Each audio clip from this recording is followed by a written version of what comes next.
Dumarating daw talaga sa buhay ng tao na kung minsan mawawalay siya sa kanyang mga mahal sa buhay. Yun nga lang para sa iba, minsan bumibilang ito ng buwan, taon o dekada pa. Sa mga ganitong pagkakataon, hayaan niyo pong ang aming programa ang magsilbing tulay upang muling mag-uugnay ang mga pinaghiwalay ng panahon. Magandang gabi, ako po si Jessica Soho at ito ang nag-iisang programa sa telebisyon na kaagapay nyo sa puspusang paghahanap. Sana'y muling makapiling.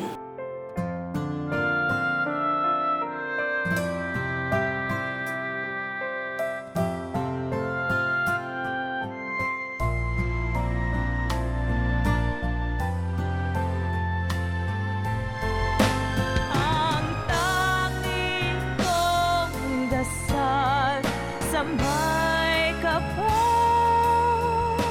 Sana'y muli kang makapiling.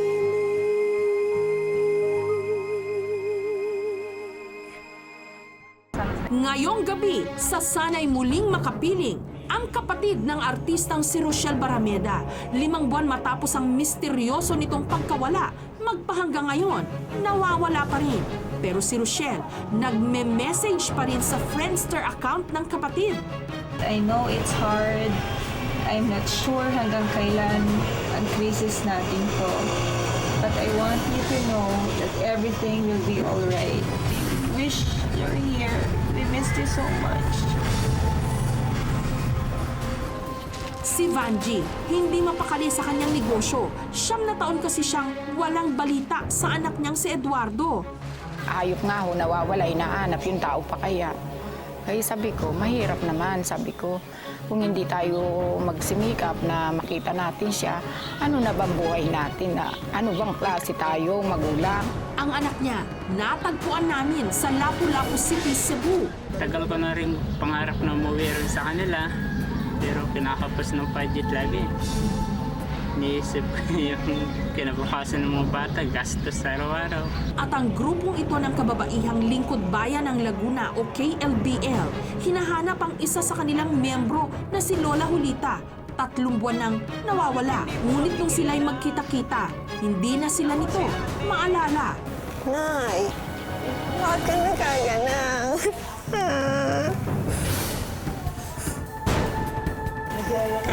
Hindi mo na ako lala? Ha? Kung hindi mo na ako lala, ha? Hindi na! Samahan niyo kami sa isang oras na makwento ng pagsubok, pag-asa at pag-iisa.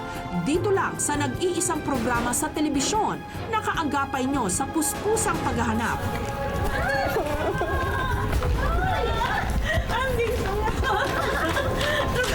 Sana'y muling makapiling. Sana'y muli kang makapiling. Sana'y muli kang Paano kung isang araw magising ka na lang na nabura na ang iyong alaala, wala ka nang matandaan at wala na ring lilinguning nakaraan? Paano mo haharapin ang mga darating pang araw? Kapatid ang ating Vice President para po kung ano po yung tulong ninyo na ating pwedeng. Kasi may sample po na yun. Abalang-abala sa isang pagpupulong ang grupo ng mga kababaihang ito na mas kilala sa tawag na Kababaihang Lingkod Bayan ng Laguna o KLBL dito sa bayan ng Bai sa Laguna. Mahigit 1 dekada na ang kanilang grupo at malalim na rin daw ang kanilang mga pinagsamahan. Kami ay tumutulong sa mga halimbawa po medical mission. Kami po ay nagmi-mission sa mga may sakit. Pero sa pagkakataong ito, naiiba ang kanilang proyekto. Ang misyong hanapin ang nawawala nilang kamiyembro, si Lola Julita, 63 years old, mag-4 na buwan nang nawawala. Siyempre nag-aalala. Siyempre, kasama mo sa mga kababaihan, biglang nawala siya ng matagal. Siyempre, nalulungkot din kami na nabawasan kami ng isa. Kaya parang ang sakit-sakit din. Nararamdaman ko yung nararamdaman ng pamilya nila kasi nga kasamahan namin si Nanay Leonie, mahalaga sila sa amin. Lord, kung sino man po ang tinitigilan ni Nanay Julita, O Lord, tunay nga, O Diyos, sa pamamagitan po ng aming mga kasama ngayon, O God. Lord, walang imposible sa iyo. Kaya ang sama-sama nilang mga dasal ang natitira nilang sandigan, lalong-lalo na ng mga pinakaapektado sa lahat, ang kapatid at anak ni Lola Julita, sina Lola Leonida at Divina. Sa kanyang mga anak, Panginoon. Iniisip ko ang dumi-dumi na niya, nagugutom. Yun ay naalaala ko, hindi na makakain kung saan siya natutulog. Naawa kasi ako sa kanya. Mag-aapat na buwan na siyang nawawala. Nito lamang May 5, lumabas daw ito sa kanilang bahay. Dahil madalas naman daw niya itong ginagawa, wala silang nakitang dahilan para ito'y pigilan. Nakita daw nung kapatid ko, binigyan niya ng pera, tapos pinauwi na niya. Hindi naman niya alam na bumalik ulit siya. Sumakay daw ng jeep. Yun na pala ang huling beses na masusulyapan nila ang matanda. Aktibo raw noon sa kanilang grupo si Lola Julita. Subalit mula raw nung nag-ulyanin ito, tila sa isang iglap, nagbago na ang lahat. Kaya mas doble ang pangamba ng mga taong nagmamahal sa kanya. Kasama ko lagi yan, Santa Cruz, ano. Ngayon hindi ko na siya maisama kasi minsan umiihi na siya sa pagkakatayo. Kaya hindi ko na siya sinasama. Nabagok raw kasi noon ang ulo ni Lola Julita at ito ang itinuturo nilang dahilan sa karamdaman niya. At dahil sa kahirapan, hindi nila nagawang ipatingin pa ito sa espesyalista. May maghagaran dito sa amin ng tagaan yata yun. Ano nila, tagaan nga ay nabundo na salubong niya yung nagtatakbuhan. Nagtihaya siya. Parang napahataw ang ulo. Nagsimula noon yun. Mabuti raw kapatid at ina si Lola Julita, pero ang katangi-tangi daw sa kanya ang kanyang pagiging mapagmahal sa kanyang mga apo. At saksi rito ang apo na pinakamalapit sa kanya, si Richard. Kasi siya nag-alaga sa akin. Bali, doon din ako natutulog sa bahay niya. Doon din ako kumakain. Nanghihinayang kasi wala nga siya sa tabi ko. Dahil wala nga akong nanay. Ayon pa sa kanila, singkit ang mga mata ni Lola Julita. Nag-uulyanin na raw ito at wala na raw itong ngipin sa bandang itaas. Agad na kaming umaksyon upang hanapin si Lola Julita. Tiyempo naman na sa aming pananaliksik, napag-alaman naming may kinukupkup na kliyente sa Golden Acres Home for the Aged na tumutugma sa mga palatandaan ng hinahanap naming matanda. Mahilig daw itong gumala at higit sa lahat, makakalimutin na. May 22 nung i-refer sa kanila ang matanda. Natagpuan siya ng mga concerned citizen na doon sa isang harap ng sari-sari store sa Magsaysay Boulevard sa Santa Mesa. So, bali napansin doon na ilang araw nandoon na siya, kaya in-refer siya sa DSWD. Hirap daw si Lola sa pag-alala ng mga impormasyon tungkol sa kanyang pamilya. Kaya hindi rin daw matukoy na mga kinaukulan kung saan siya iuuwi. La, anong pangalan mo? Ano yung pangalan mo?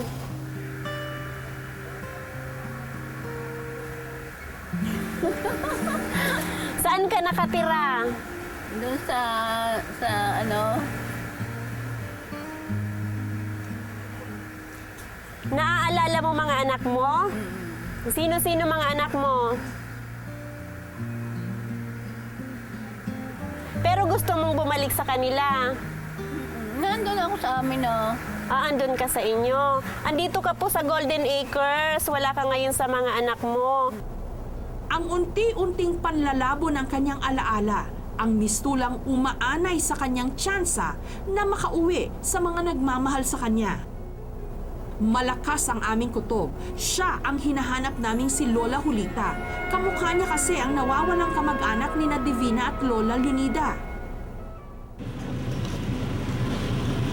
Kinabukasan, sinundo na namin si Lola Leonida, si Divina, kasama ng dalawang kasapi ng KLBL, pati na rin ang apo ni Lola Julita na si Richard. Mula Laguna, babiyahe kami pa Maynila. hahayaan naming sila mismo ang kumumpirma kung tama nga ang aming hinala.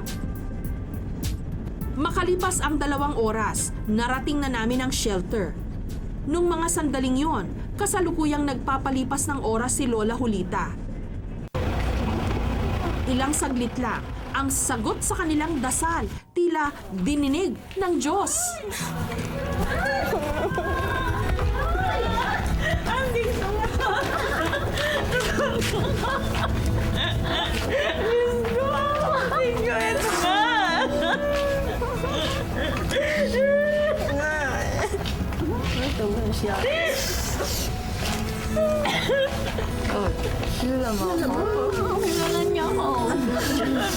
Ano? Diyos ko, kapatid ko, andito pa.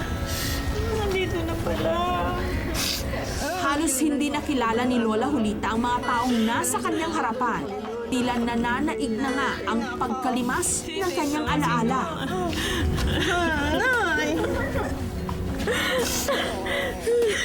Kilala niyo ba ako? Oo. Sino ako?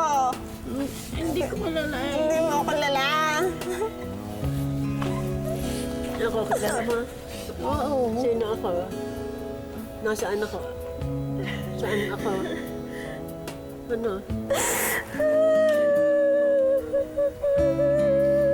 Ikaw ang aking anak. Aking anak. Ano? Hindi mo na ako kilala?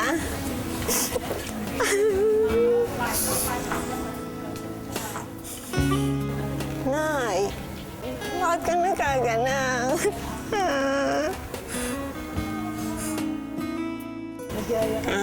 Hindi mo na ako kilala? Ha? Kung hindi mo na ako kilala? Ha? Hindi na. Ay, bakit mo ako hinahalikan?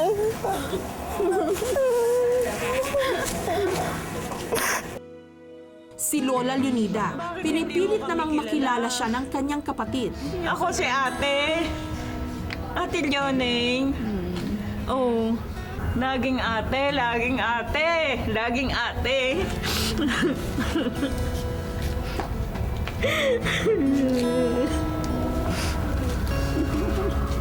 Ang tagal-tagal ko hinahanap.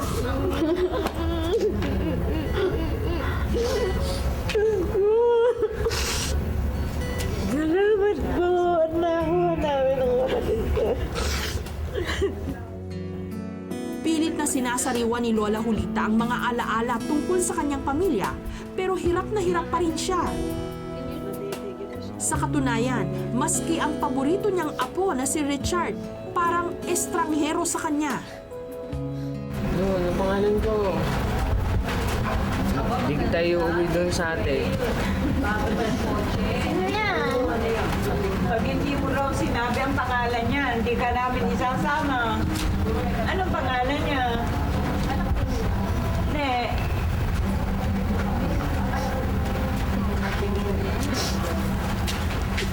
Habang si Richard, wala nang nagawa kundi ang yakapin ang kanyang lola.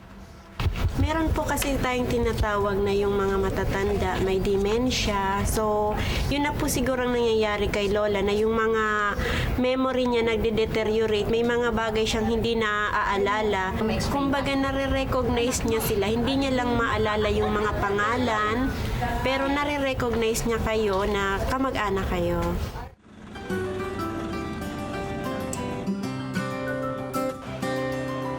Marami pang haharaping pagsubok ang grupo ng KLBL. Pero dahil maganda naman ang mga adhikain nila sa buhay, alam nilang sa kanilang pagtutulungan at gabay ng nasa itaas, tsak na malalagpasan nila ang anumang suliraning darating.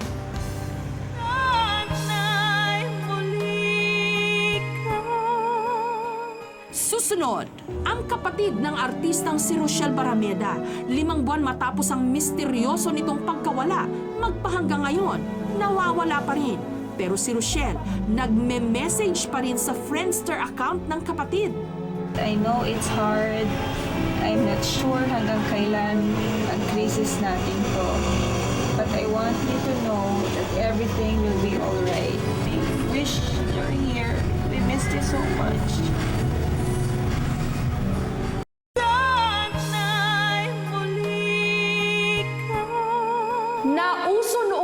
dekada 90 ang mga massacre films. Kaliwat kanan ang mga pelikulang tumatalakay sa misteryosong mga kaso ng krimen. Isa sa mga nagbida sa ganitong mga pelikula ang dating beauty queen na si Rochelle Barameda. Walang kamalay-malay si Rochelle na siya mismo makakaranas ng ganitong kaso sa totoong buhay. 2 araw na raw na nawawala ang kapatid ng dating beauty queen at aktres na si Rochelle Barameda. Matapos mag-lie low sa showbiz, kamakailan lang, muling naging laman ng media si Rochelle. Hindi dahil may bago na naman siyang pelikula, kundi dahil may kinahaharap ngayong malaking pagsubok ang kanyang pamilya na akala niya sa mga script lang na mga pelikula niya mababasa. Ang bunsong kapatid kasi ni Rochelle na si Ruby Rose Barameda Jimenez, 5 buwan na ang binibilang mula nung misteryosong nawala. Akala ko lagi lang nangyayari yon on TV. Hindi ko din ina-expect na mangyayari yon sa family namin. So minsan iniisip ko ano ba yung mga nagawa na bakit kailangan kami bigyan ng ganito klaseng trials. Ngayon, higit daw na alam ni Rochelle ang pakiramdam na maging biktima sa totoong buhay. Lalo pat patuloy pa rin silang nangangapa sa kadiliman kung ano ang nangyari sa kapatid. Madaming pwedeng isipin kung bakit siya nawala. Pero umabot na nga sa 5 buwan, up to now, maraming authorities ang humahawak ng kaso. Pero wala pa rin silang magandang balita, kahit man lang lead. Kung alam lang daw sana nila, hindi na sana nila pinayagang umalis pa si Ruby nung araw na ito'y nawala. 5 buwan nang nakararaan, gumayak si Ruby paalis ng kanilang bahay. Dala-dala ang kanyang sasakyan. March 14, pupunta dapat siya ng bangko, tapos bibisitahin niya yung mga anak niya. Umandarang maghapon hanggang isang tawag ang bumulat kay Rochelle.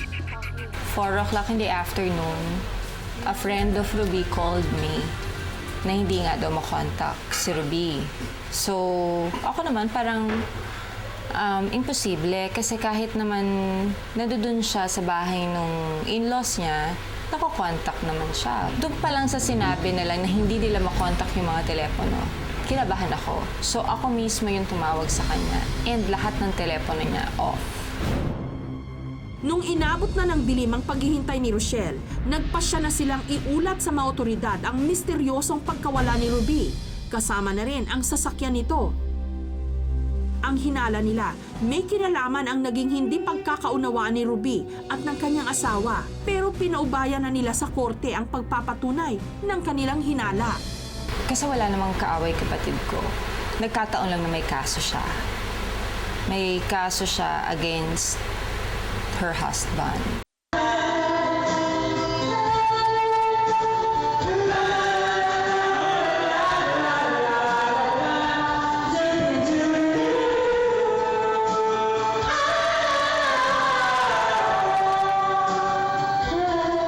Kuha ito sa cellphone ni Rochelle kung saan magkasama pa raw sila ni Ruby na nagvideoke 3 araw bago ito nawala. Wala raw siyang kaide-ideya noon, bilang na pala ang mga pagkakataon na makakasama niya ang kanyang kapatid. Mahirap yung bago ka matulog o kaya pagkagising mo, wala pa rin nangyayari. Iba yun eh. Kumbaga, ang hirap ng isang bagay, lalo na yung ganito na walang closure. It's been a long time. Pero ang sabi ko nga sa kanya, and sinasabi ko yun sa lahat, hindi kami titigil. Kahit gaano pa kahirap, kahit gaano pa katagal, titiisin namin yun. Mahanap lang siya. Dahil lalaki raw ang 2 pa nilang kapatid, kay Rochelle daw talaga naging malapit si Ruby. Sa katunayan, madalas daw silang naglalambingan at nagpapalitan ng mensahe sa kanilang Friendster accounts. At magpahanggang ngayon, patuloy pa rin pinapadalhan ni Rochelle ng mensahe si Ruby sa Friendster. Umaasang baka ito pa ang maging tulay para malinawan ang mahiwaga nitong pagkawala. I know it's hard. I'm not sure hanggang kailan ang crisis natin to. But I want you to know that everything will be alright. We wish you're here. We miss missed you so much.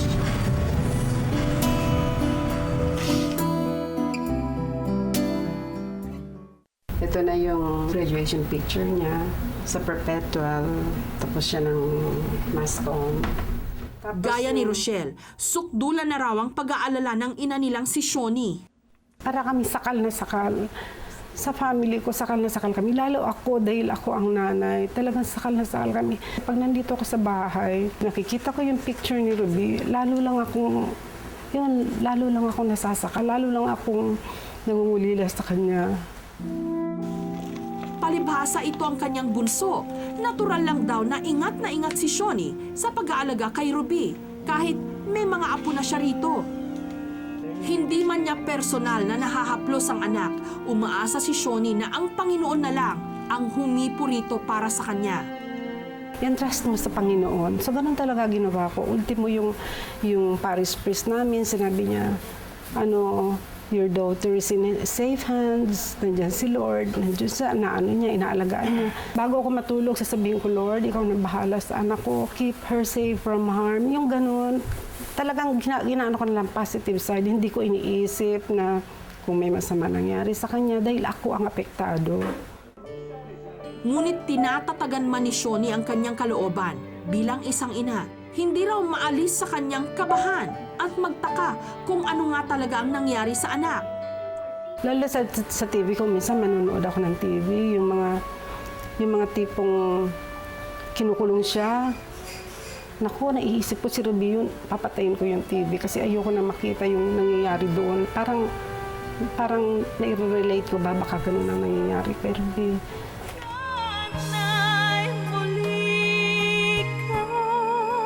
Susunod, kung ang pamilya Barameda nag-aalala, kinakalma naman ng mga kabarkada ni Ruby ang kanilang mga sarili. Pilit na lang daw nilang sinasariwa ang masasayang alaala ng kanilang kaibigan. Alam namin sobrang strong ka. Diyos ko, alam namin yung pinagdadaanan mo noon pa. Sobrang tapang mo, girl. And alam namin, nakakayanin mo to. And ang promise lang namin sa'yo, na once na bumalik ka, andito kami, Ruby. Tutulungan ka namin makarecover talaga lahat.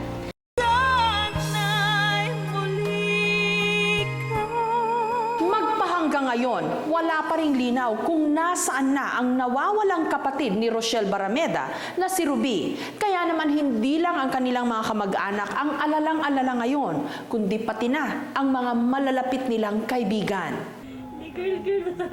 Kung ang pamilya Barameda nag-aalala, kinakalma naman ng mga kabarkada ni Ruby ang kanilang mga sarili. Pilit na lang daw nilang sinasariwa ang masasayang alaala ng kanilang kaibigan. Napaka-cheap kaya ng mga choices ng kanta niya. Oo. Ang cheap-cheap niya. Ay, si Piolo Pascual. Oo, at saka si Bituin Escalante. Ay, Si Christian. Titigilan Hindi, kasi siya si Christian. Oo, si Christian Bautista.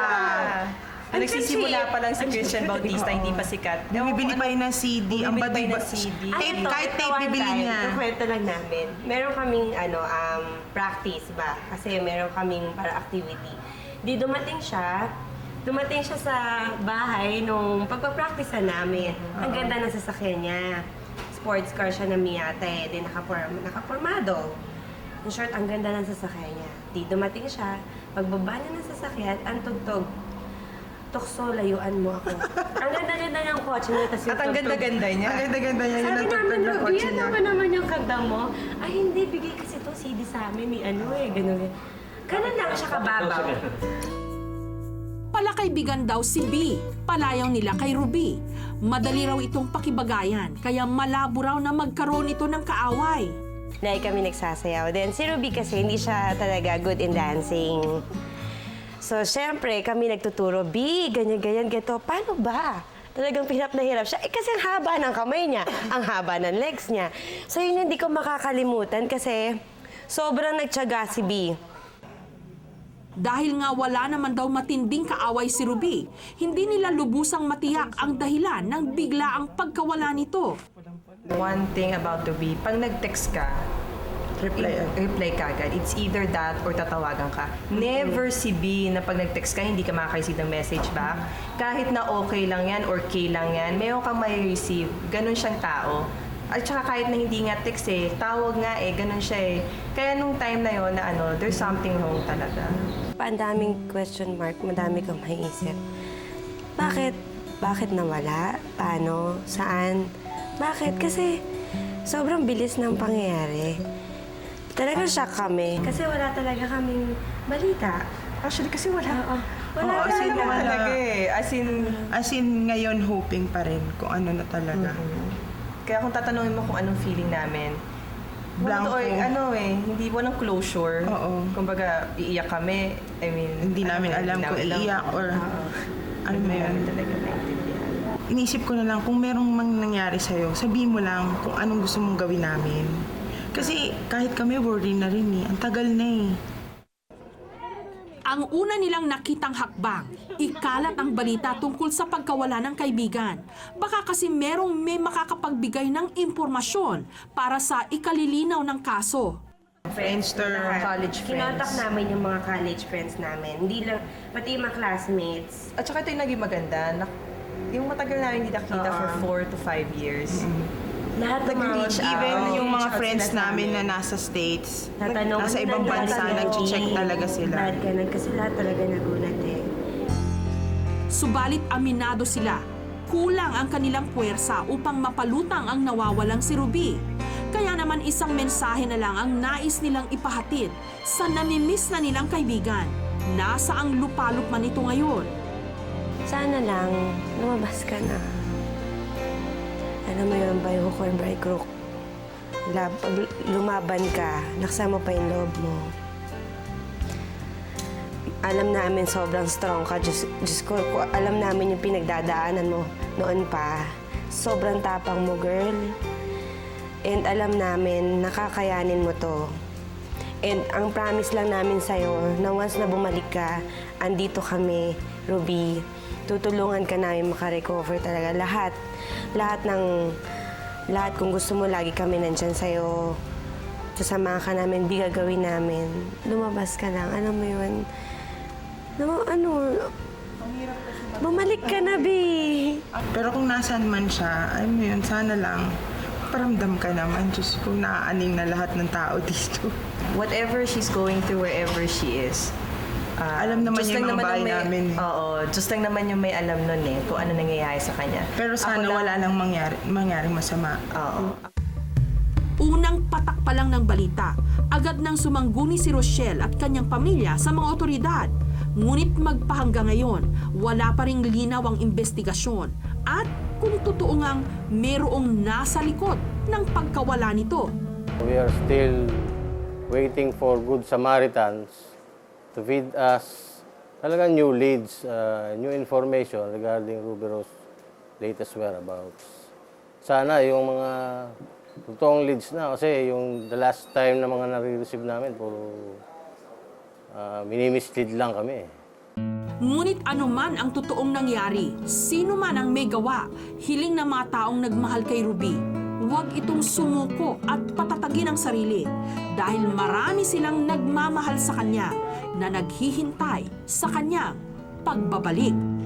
Kahit na siguro sinong ina, hindi malubos maisip ang araw na mawawalay sa kanya ang kanyang pinakamamahal na anak. Lalo pa kung mawalan na rin siya ng kahit na anong balita tungkol rito sa loob ng 9 na taon. Ito ang pagdurusang pinagdaraanan ngayon ni Aling Vanji. Ang tindahang ito, sariling negosyo ng 57 anyos na si Aling Vanji.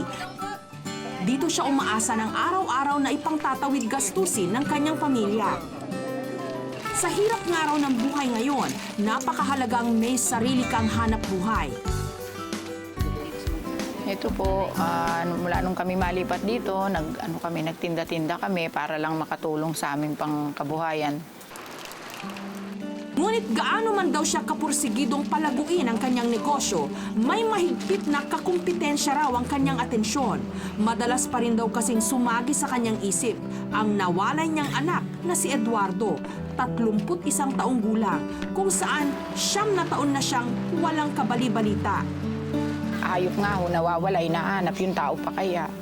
Kaya sabi ko, mahirap naman, sabi ko. kung hindi tayo magsimikap na makita natin siya, ano na bang buhay natin? Ano bang klase tayo, magulang?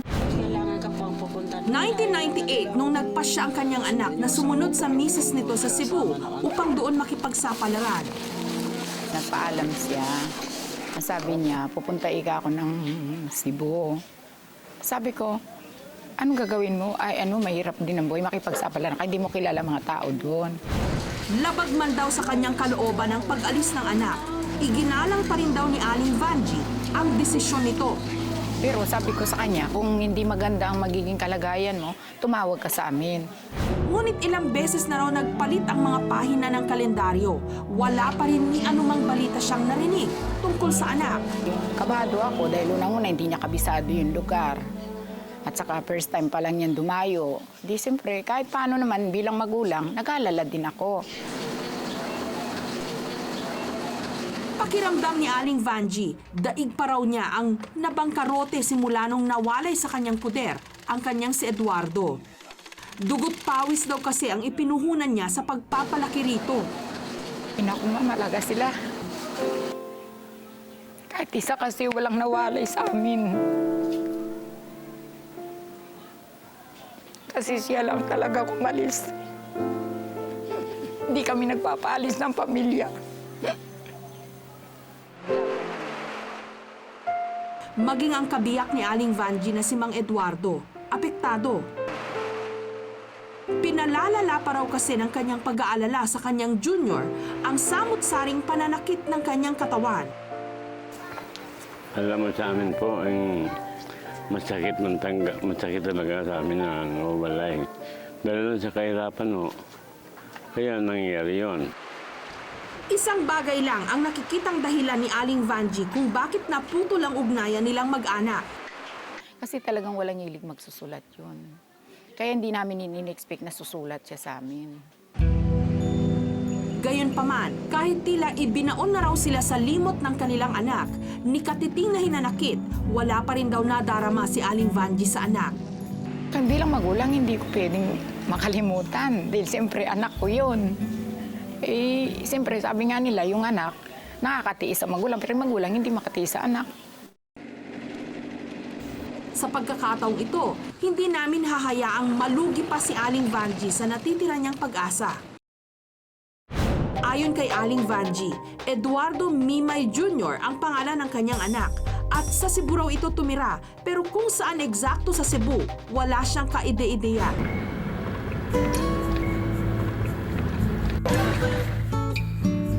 Sa aming pakikipagtulungan sa COMELEC, nakumpirma naming nasa Cebu nga ang hinahanap na anak ni Aling Vanji. Dito sa Lapu-Lapu City, nahagilap naming payak na namumuhay ang 31 anyos na si Eduardo. Ikinumpisal niya sa amin ang tunay na dahilan kung bakit hindi man lang niya nakuhang magparamdam sa kanyang ama't ina. Tagal ko na rin pangarap na umuwi rin sa kanila, pero kinakapos ng budget lagi. Niisip ko yung kinabukasan ng mga bata, gastos sa araw-araw.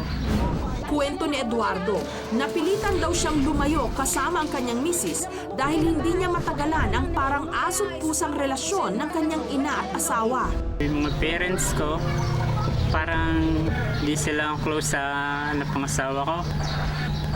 Medyo lagi na medyo magulo. Kaya yun, naisip-isipan ko, umuwi na lang dito sa kanila sa Cebu. Ngunit ilang milya man daw ang layo niya sa kanyang ama't ina. Kailanman, hindi raw siya pumalya sa pagsulat sa mga ito. Madalas akong sumusulat kasi yung mga letter ko laging bumabalik eh. Yung medyo nakakalungkot, masakit. Kontento man daw si Eduardo sa piling ngayon ng kanyang mag-iina. Natural daw na may hinahanap-hanap pa rin ang puso niya, ang pamilyang tinalikuran niya sa Maynila. Wala naman anak sigurong hindi magmamahal sa magulang, di ba? Kahit anong mangyari, magulang pa rin sila. Ngayon, makalipas ang 9 na taon, tila nakaguhit na sa tadhana ang muling pagtatagpo ng mag-inang Vanji at Eduardo na kitagal nilang inasam. Kahit himbing pang magdamag nitong nakaraang Biyernes, sinundo na namin si Aling Vanji upang isama sa Kabisayaan. At dahil hindi na kayang bumiyahe ng mister ni Aling Vanji, nagpasya kaming ang panganay na anak na lamang niyang isama sa Cebu. Excited ho ako na makita ko sila kung anong status ng buhay nila ngayon. Isa pa, yun lang naman ang aking inaasahan ngayon na itong araw na ito, sana hindi tayo mabigo. Nung mga oras namang yon, nagkakatuwaan sa park ang mag-anak ni Eduardo ni hindi siya kinutuban na ito na pala ang itinakdang araw na papawi sa 9 na taong pangungulila niya sa pamilyang iniwan niya sa Maynila. Si Kuya Mlik. Yan si Lula lang. Kayo mo uwi. Asa si Papa Ma? Ay, wala. May sakit. Pati nyo dinadala yung mga bata doon. Gusto namin umuwi doon kaso lang hirap ng pamasahe. Tagal namin hindi nakita. Uncle Bless, Uncle Bless. Dali na. Oy, Naya. Bless ka, dali. Bless. Plus kay Lula na kayan si Lula, ibansilin niyo yung palagi yung kinukwento ni Mama sa inyo. Dali, ayan no? Yung umuwi. Wala kayo umuwi. Sa muling pagtatagpo ni Aling Vanji at Eduardo, umaatikabong kwentuhan ang namagitan sa kanila. Pangarap ko nga lagi ko nga inaano, magkita-kita tayo. Sabi ko, bakit hindi naman lang ako umuwi na yun? Ano na ba nangyari doon? Inaano ko naman dito, kinakatakot ko, pagpunta ko rin, pagbalik ko, wala na akong trabaho. Yun na nga. Hindi pa rin pinalampas ni Eduardo ang pagkakataon upang humingi ng kapatawaran sa mga pagkukulang niya sa kanyang ina. Sana kung ano man yung kuha namin dati, sana mapatawad na nila, kalimutan na nila kung ano yun. Lagang masaya po ako ngayon talaga. Yan po ang wish ko talaga na makita sila. Sa wakas na sagot din. Minsan, dahil nagagawa ng bumukod ng mga anak, na isasantabi nila ang katotohanang nais pa rin silang makapiling ng kanilang mga magulang. Tila nakalimutan ng mga anak na maski ngayon malalaki na sila at may sarili ng mga buhay, sila pa rin talaga ang buhay ng kanilang mga magulang. Namuhunan ng mga magulang sa kanilang mga anak ng pagmamahal na kahit paano, inasahan din nilang pagmamahal din ang ibabalik sa kanila ng siksik, liglig at umaapaw pa.